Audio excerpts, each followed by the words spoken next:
دہلی میں کام کرنے والے بہت سے مہاجر مزدور اپنے آبائی علاقوں کو واپس جا رہے ہیں۔ مشرق وسطی میں جاری تنازع کے سبب LPG کی قیمتوں میں بے تحاشا اضافہ اور اس کی محدود دستیابی نے ان کی زندگیوں کو نہایت ہی مشکل بنا دیا ہے۔ 500 روپے سلنڈر ہے، کیا کرے گا انسان؟ تو چھوڑ کے تو جا ہی نہ پڑے گا۔ بہار میں کم سے کم لکڑی کاٹی جلاون سے تو کھا سکتی ہے، کسی طرح جیون تو بچا سکتی ہے۔ ممبئی اور بنگلورو سمیت تقریباً تمام بڑے شہروں میں یہی حال ہے۔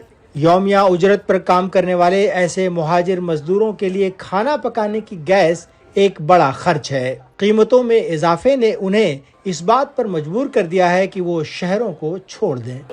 گیس کی وجہ سے گھر جانا پڑ رہا ہے، مل نہیں رہی ہے چھوٹے سلنڈر کا، بہت پرابلم۔ 400 روپے کے جی تک، 500 روپے کے جی پہ بھی نہیں مل رہا ہے گیس، بہت پرابلم ہو گیا ہے۔